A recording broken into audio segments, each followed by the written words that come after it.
Sredni Bastard. Saki. Cuento completo. Cuento completo. Anuncio. Conradin tenía 10 años de edad y la opinión profesional del médico era la de que el niño no viviría otros 5. El médico era salamero e inepto y no valía mayor cosa, pero su opinión recibía el respaldo de la señora de Ropp, quien valía por casi todo. La señora de Ropp era prima y tutora de Conradin y representaba para él esas 3/5 partes del mundo que son necesarias, desagradables y reales. Las otras 2/5 partes, en perpetuo antagonismo con las anteriores, se resumían en él y en su imaginación. Conradin suponía que un día de estos acabaría sucumbiendo al yugo de las pesadas cosas necesarias, tales como las enfermedades, los mimos restrictivos y el prolongado aburrimiento. Sin su imaginación, desbocada bajo el acicate de la soledad, habría sucumbido tiempo atrás. Ni siquiera en sus ratos de mayor honestidad, la señora de Ropp se habría confesado que le tenía aversión a Conradin, aunque acaso columbrara que el deber de frustrarlo por su bien no le resultaba particularmente molesto.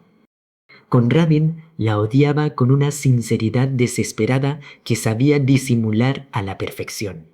Los escasos placeres que se ingeniaba para procurarse ganaban un gustillo adicional por el hecho de que probablemente habrían desagradado a su tutora. Y la tenía expulsada del reino de su imaginación, a esa cosa impura que allí jamás encontraría cabida.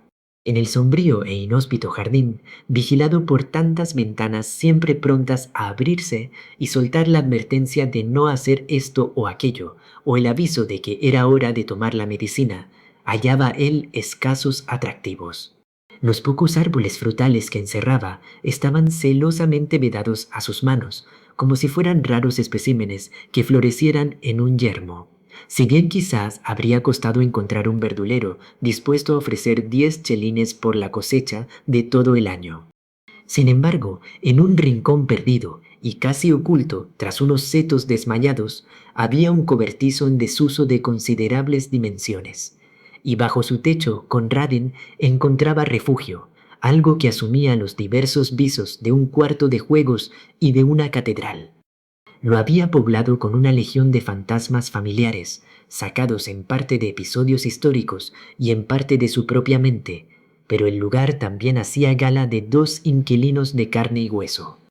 En un rincón vivía una gallina de Judán de plumaje alborotado, a la que el niño prodigaba un afecto que a duras penas encontraba más salidas. Más al fondo, en la penumbra, había una amplia jaula dividida en 2 compartimientos, uno de los cuales tenía al frente unas barras de hierro muy cerradas. Esta era la morada de un gran hurón que su amigo el recadero de la carnicería había entrado de contrabando, con jaula y todo, a cambio de una reserva de monedas de plata atesoradas durante largo tiempo.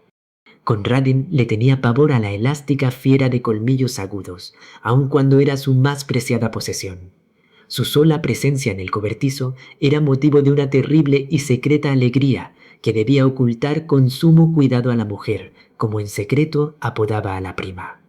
Y un día sabrá el cielo a partir de qué materia hiló para la bestia un nombre fabuloso, y desde ese momento ésta adquirió la talla de un dios y una religión.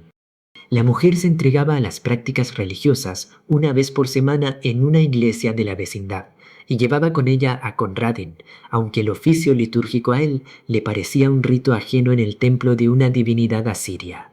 Todos los jueves, en el mustio silencio del cobertizo, rendía un místico y complicado culto frente a la jaula de madera que habitaba Sredni Bastard, el gran hurón.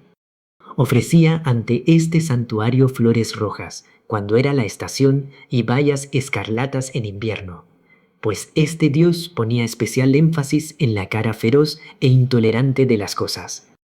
Al contrario de la religión de la mujer, que, hasta donde observaba Conradin, llegaba a extremos en la dirección opuesta. Y en las grandes festividades esparcía polvo de nuez moscada frente a su jaula, siendo parte importante de la ofrenda el hecho de que la nuez moscada tenía que ser robada.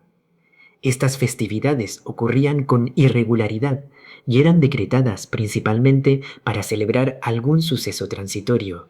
En cierta ocasión, cuando la señora de Rob padeció un agudo dolor de muelas por 3 días seguidos, Conradin guardó las fiestas durante el mismo tiempo, llegando casi a convencerse de que Sredi Vashtar era en persona responsable del dolor de muelas.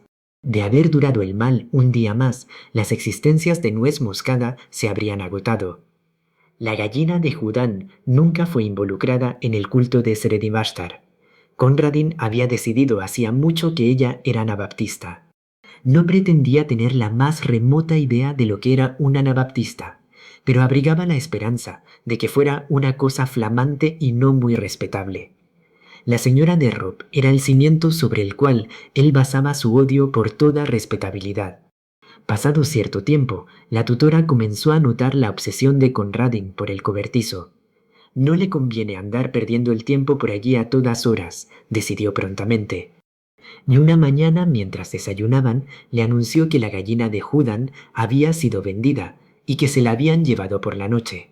Atisbó a Conradin con sus ojos miopes, a la espera de una explosión de rabia y de dolor que estaba lista a sofocar con una descarga de excelentes preceptos y razones. Pero Conradin no dijo nada. No había nada que decir.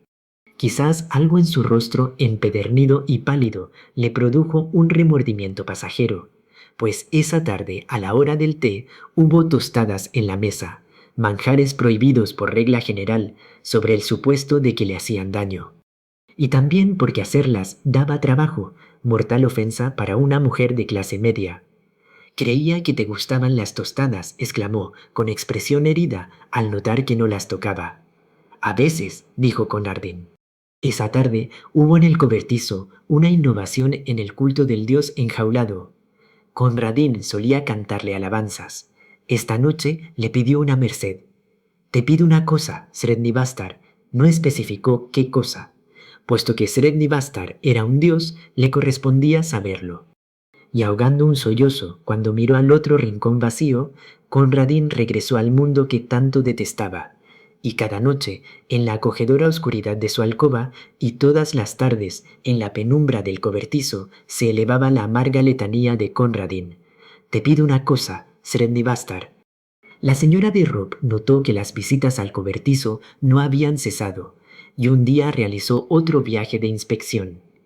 ¿Qué cosa guardas en esa jaula con candado?, preguntó. Creo que son conejillos de Indias.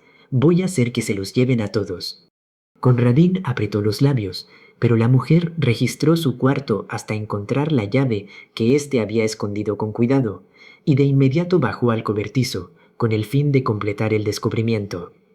Era una tarde fría, y Conradin había sido combinado a mantenerse dentro de la casa. Desde la última ventana del comedor se alcanzaba a ver la puerta del cobertizo tras la esquina del seto, y allí se apostó Conradin. Vio entrar a la mujer, y luego la imaginó abriendo la puerta de la jaula sagrada y escudriñando con sus ojos miopes el fondo con el tupido lecho de paja donde se agazapaba su deidad. Tal vez en su torpe impaciencia se le iba a ocurrir hurgar la paja. Entonces Conradin murmuró por última vez su ferviente oración. Pero al rezar sabía que le faltaba convicción. Sabía que la mujer iba a salir dentro de poco con la sonrisa fruncida que él tanto odiaba pintada en el rostro, y que en 1 hora o 2 el jardinero se llevaría a su maravilloso dios, no ya un dios, sino un simple hurón pardo en una jaula. Y sabía que la mujer triunfaría siempre como triunfaba ahora, y que él se iría haciendo cada vez más enfermizo por culpa de su acoso, tiranía y sabiondez, hasta que un día ya nada le importara mayor cosa y la opinión del médico resultara ser cierta. Y en el tormento y miseria de su derrota, comenzó a cantar en voz alta y desafiante el himno de su ídolo en peligro. Noeninas Srednivastar salió al ataque. Noeninas Steastar en Brenti. Sus pensamientos eran rojos, sus dientes eran blancos. Sus enemigos imploraban la paz, pero él les daba muerte. Srednivastar, el bello. Y entonces cortó en seco aquel cántico y se apretó contra el cristal de la ventana. La puerta del cobertizo seguía entreabierta y los minutos transcurrían. Eran largos minutos, pero así y todo transcurrían. Contempló los estorninos que corrían y revoloteaban en pequeñas bandas por el césped. Los contó una y otra vez, sin quitar nunca el ojo de la puerta giratoria. Una sirvienta de cara vinagrada entró a poner la mesa para el té, y Conradin seguía allí de pie, esperando y mirando. La esperanza había calado poco a poco en su corazón, y ahora una chispa de triunfo empezaba a brillar en sus ojos, que hasta entonces solo habían reflejado la melancólica resignación de la derrota. A media voz, con un furtivo regocijo, reanudó el himno de victoria y desolación. Y sus ojos al fin fueron recompensados. Por la puerta salió un animal largo y bajo, entre amarillo y pardo, con ojos que parpadeaban a la luz del crepúsculo y negras manchas húmedas en la piel de las fauces y el pescuezo. Conradin se hincó de rodillas. El gran hurón caminó hasta el arroyo que corría por la parte baja del jardín, bebió allí por un momento y luego cruzó un puentecito de tablones y se perdió de vista entre los matorrales. Así partió Sredni Vashtar. «El té está listo», dijo la sirvienta de cara vinagrada. «¿Dónde está la señora?» «Hace un rato bajó al cobertizo», dijo Conradin. Y mientras la criada iba a buscar a su ama para el té, Conradin sacó del aparador un pincho de tostadas y procedió a tostarse una rebanada de pan. Y mientras la tostaba, le untaba abundante mantequilla y se regodeaba parsimoniosamente al masticarla. Prestó atención a los ruidos y silencios que se sucedían como en ráfagas tras la puerta del comedor. El alarido estridente y ridículo de la criada, el coro de respuesta que se elevó lleno de exclamaciones de sorpresa desde el área de la cocina, los pasos atropellados y las presurosas embajadas para pedir ayuda afuera. Y luego, después de una corta tregua, los sollozos de espanto y los pasos arrastrados de quienes transportaban una carga pesada al interior de la casa. «¿Quién se lo va a contar al niño? Yo no podría, de ninguna manera», exclamó una voz chillona. Y mientras discutían entre sí la cuestión, Conradin procedió a prepararse otra tostada. Fin.